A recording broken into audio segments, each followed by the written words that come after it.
ওম শান্তি। আজি 6 জুলাই 2021 বাবাৰ মধুৰ মহাবাক্য। মৰমৰ সন্তানসকল, এই মহাভাৰতৰ যুদ্ধত পুৰণি বৃক্ষ সমাপ্ত হ'ব। সেয়েহে যুদ্ধৰ আগতে পিতাৰ পৰা সম্পূৰ্ণ উত্তৰাধিকাৰ লৈ লোৱা। প্ৰশ্ন: বাবাক মাতাসকলৰ সংগঠন লাগে, কিন্তু সেই সংগঠনৰ বিশেষত্ব কি হ'ব লাগে? উত্তৰ: এনেকুৱা সংগঠন হওক যিয়ে দেহী অভিমানী হৈ থকাৰ সম্পূৰ্ণ পুৰুষাৰ্থ কৰে, যিসকলৰ দৃঢ় নিচা থাকক যে আমি পাৱন হৈ পাৱন সৃষ্টি ৰচিব লাগে, পতিত হ'ব নালাগে। নষ্টমোহা দল অৰ্থাৎ গ্ৰুপ হওক, তেতিয়া কিবা চমৎকাৰ কৰি দেখুৱাব। কাৰো প্ৰতি মোহৰ জৰি থাকিব নালাগে। মোহৰ জৰিয়ে বহুত লোকচান কৰি দিয়ে। ওম শান্তি। মৰমৰ সন্তানসকলে এইটো জানে যে মৰমৰ বাবা আমাক স্বৰ্গবাসী কৰি তুলিবলৈ ইয়ালৈ আহিছে। এইটো সন্তানসকলৰ বুদ্ধিত আছে। প্ৰত্যেকেই এইটো বুজাব লাগে যে আমি আত্মাসকল এই স্মৃতিৰ যাত্ৰাৰ দ্বাৰা পবিত্ৰ হওঁ। কিমান সহজ উপায়, কেৱল পিতাক স্মৰণ কৰিব লাগে। সন্তানসকলে জানে যে পিতাই 1 ছেকেণ্ডত মুক্তি জীৱন মুক্তিৰ উত্তৰাধিকাৰ দিয়ে। এতিয়া সকলো জীৱন বন্ধনত আছে, ৰাৱণ ৰাজ্যৰ বন্ধনত আছে। এইটো কথা পিতাই জানে আৰু সন্তানসকলে জানে, আন কোনেও নাজানে। তোমালোক সন্তানসকলৰ নিশ্চয় আছে যে বেহদৰ পিতাক আমি স্মৰণ কৰোঁ। গতিকে আত্মা ভিতৰি বহুত আনন্দিত হ'ব লাগে। যিজন পিতাক আধা কল্প স্মৰণ কৰিছিলোঁ, সেইজন পিতাক পালোঁ।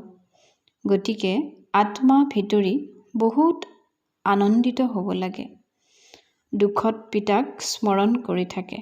তোমালোকেও স্মৰণ কৰিছিলা। এতিয়া তোমালোকে দুখী হৈ স্মৰণ নকৰা। যাক গোটেই জগতে স্মৰণ কৰে, সেইজন পিতা আহিছে। এইটো তোমালোকে জানা। বাবাই বাৰে বাৰে বুজাইছে, ইয়াত যেতিয়া তোমালোকে বহা, তেতিয়া এনেকৈ বুজিবা যে আমি আত্মা হওঁ।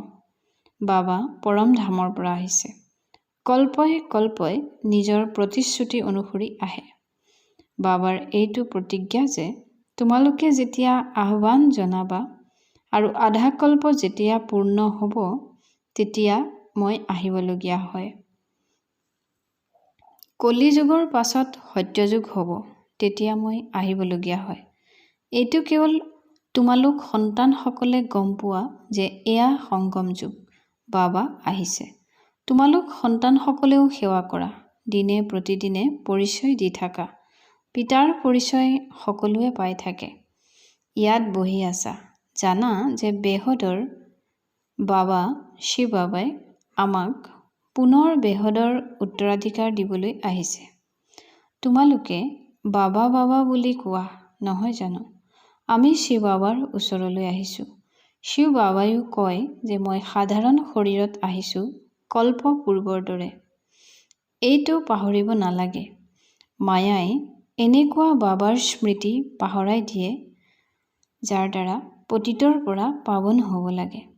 তোমালোকে জানা যে সকলোৰে সদ্গতি দাতা এজনেই সদ্গুৰু। শিখ লোকসকলেও গায়ন কৰে, সৎ শ্ৰী অকাল। পতিত পাৱনকহে সদ্গুৰু বুলি কোৱা হয়। আহ্বানো জনায়, হে পতিত পাৱন। আত্মাই আহ্বান জনায়। এতিয়া তোমালোকে জানা, আমি ইয়ালৈ সন্মুখত পিতাক লগ কৰিবলৈ আহিছোঁ। গণ্যমান্য ব্যক্তিসকলে ইজনে সিজনক লগ কৰিবলৈ যায়।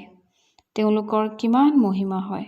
ধুমধামেৰে স্বাগতম জনাবলৈ আনন্দৰ বেণ্ড বাদ্য আজি বজায়। এয়া গুপ্ত বেশত কোন আহিছে, এইটো তোমালোকেহে জানা। তেওঁক কোৱা হয় দূৰণিৰ দেশত থাকোতা পথিক। তোমালোকে জানা আমি আত্মাসকল পৰম ধামৰ নিবাসী হওঁ।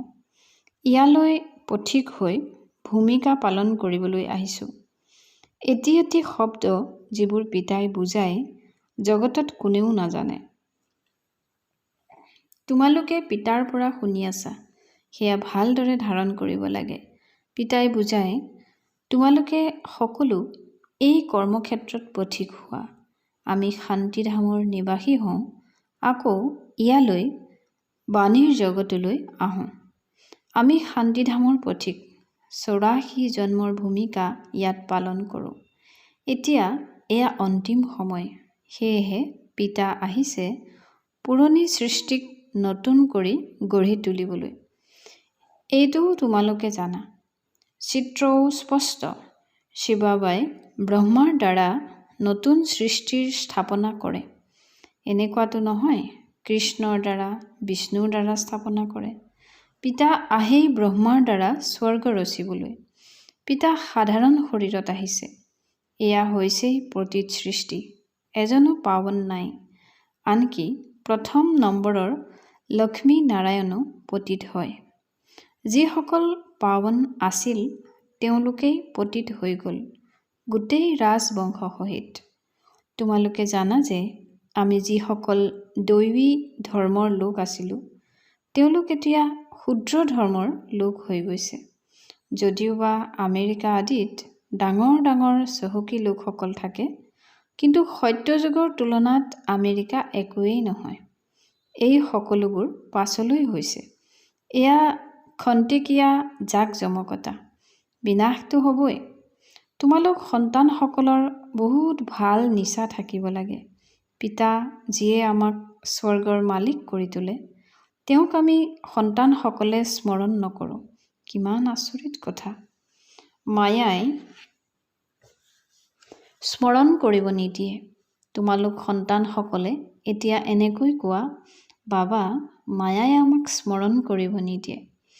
বাবা যিজনে তোমালোকক 21 জন্মৰ কাৰণে স্বৰ্গৰ মালিক কৰি তোলে, তেওঁক তোমালোকে স্মৰণ কৰিব নোৱাৰা। প্ৰজাওতো স্বৰ্গৰ মালিক হয়, নহয় জানো? সকলো সুখত থাকে। এতিয়াতো সকলো দুখী। প্ৰধানমন্ত্ৰী, ৰাষ্ট্ৰপতি আদিৰতো ৰাতিয়ে দিনে চিন্তা লাগি থাকে। যুদ্ধ আদিত কিমান মৰি থাকে।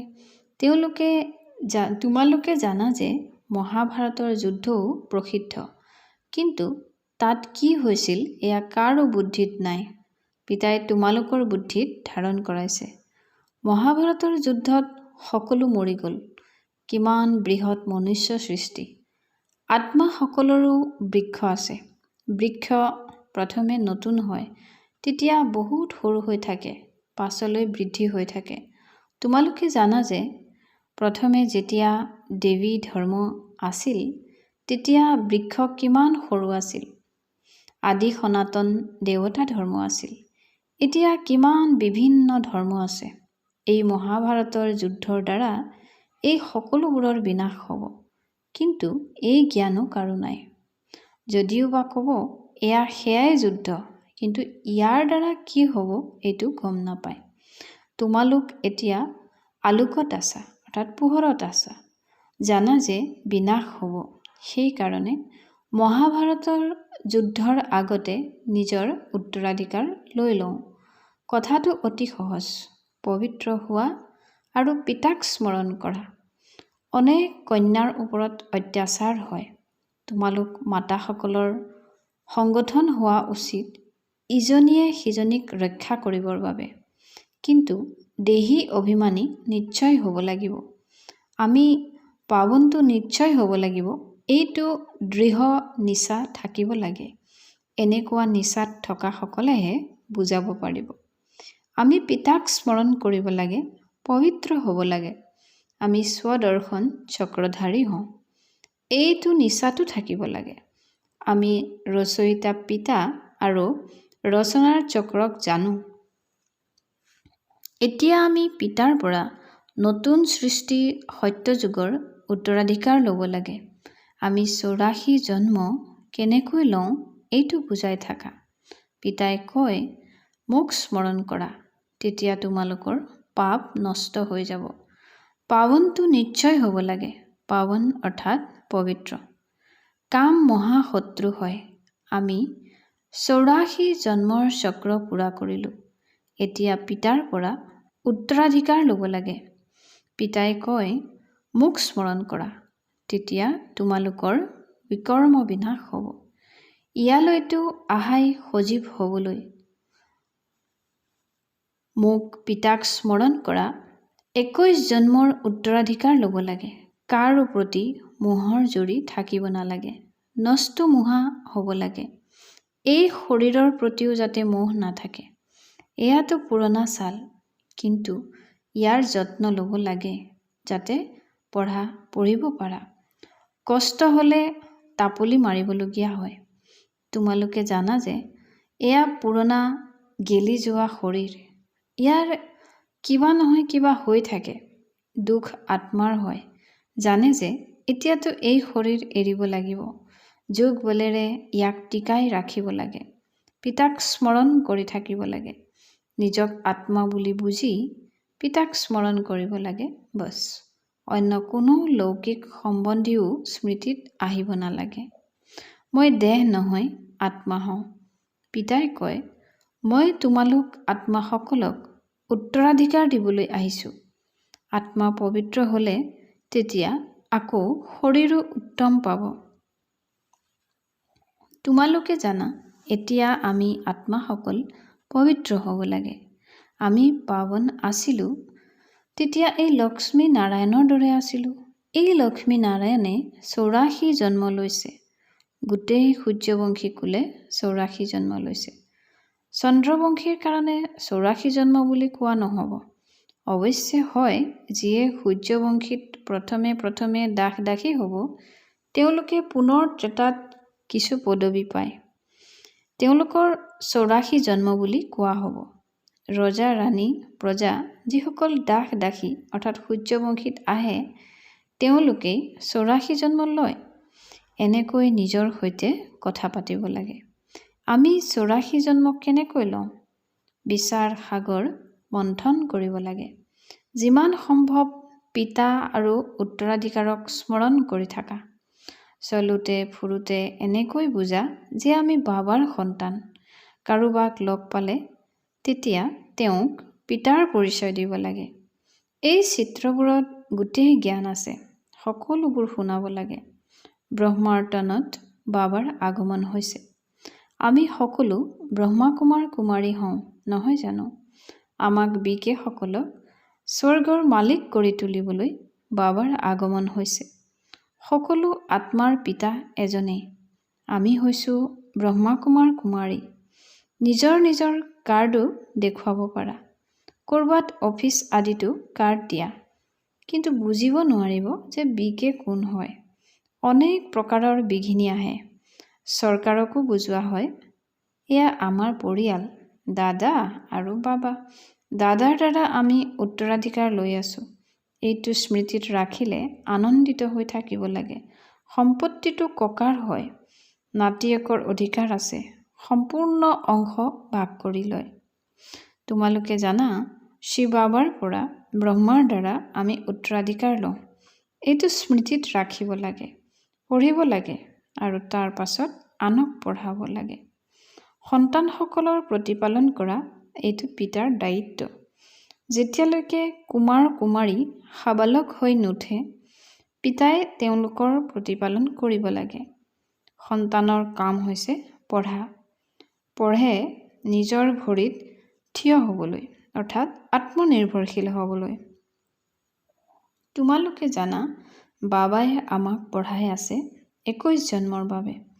পাছত আমি নিজৰ ভৰিত থিয় হৈ থাকিম। যিমানে পঢ়িবা সিমানে উচ্চ পদ পাবা।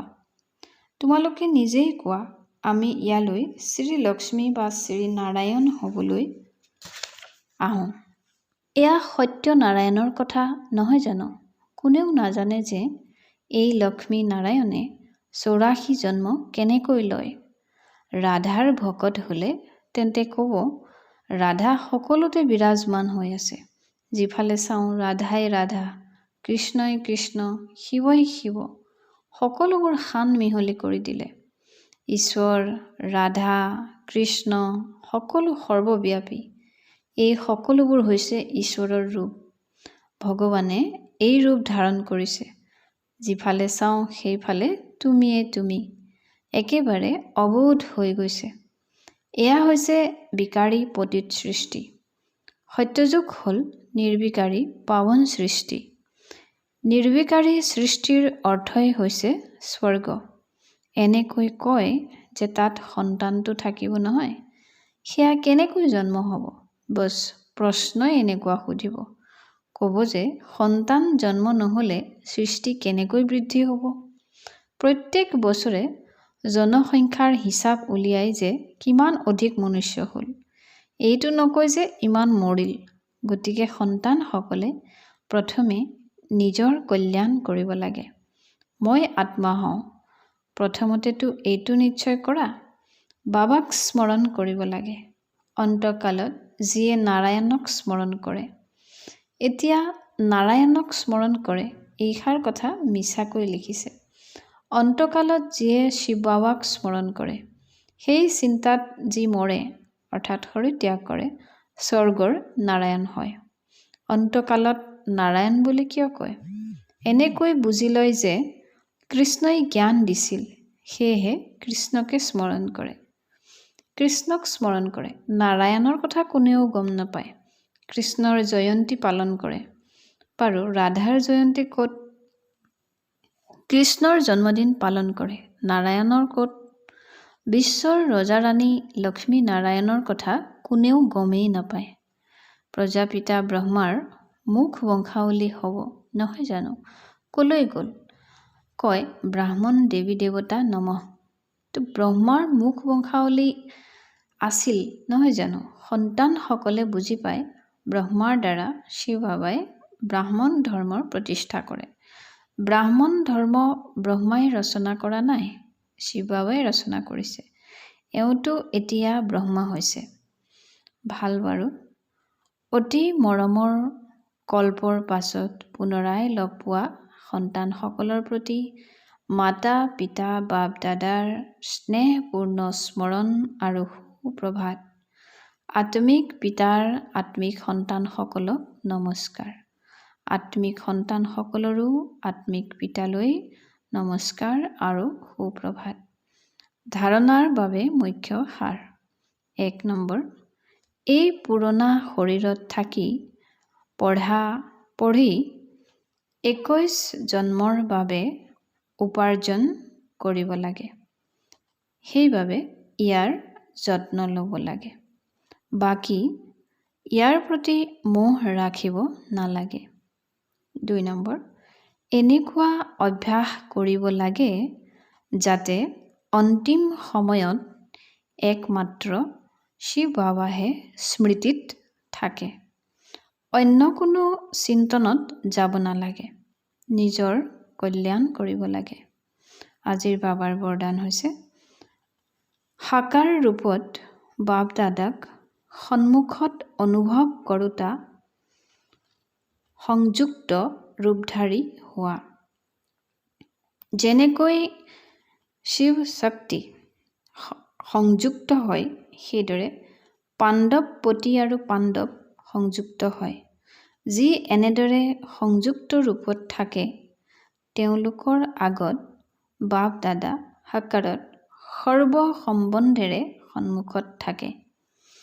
বৰ্তমান দিনে প্ৰতিদিনে বেছিকৈহে অনুভৱ কৰিব যেন বাপ দাদা সন্মুখত আহিল, হাতত ধৰিলে। বুদ্ধিৰে নহয়, চকুৰে দেখিব, অনুভৱ হ'ব। কিন্তু কেৱল এজন পিতা, দ্বিতীয় কোনো নাই। এই পাঠটি দৃঢ় হ'লে তেতিয়া যেনেকৈ প্ৰচ্ছায়া লগে লগে ফুৰে, তেনেকৈ বাপ দাদা চকুৰ আঁতৰ হ'ব নোৱাৰিব। সদায় সন্মুখত থকাৰ অনুভূতি হ'ব। আজিৰ শ্লোগান, মায়াজিত প্ৰকৃতিজিত হওঁতা শ্ৰেষ্ঠ আত্মাহে স্বকল্যাণী বা বিশ্ব কল্যাণী হয়। ওম শান্তি।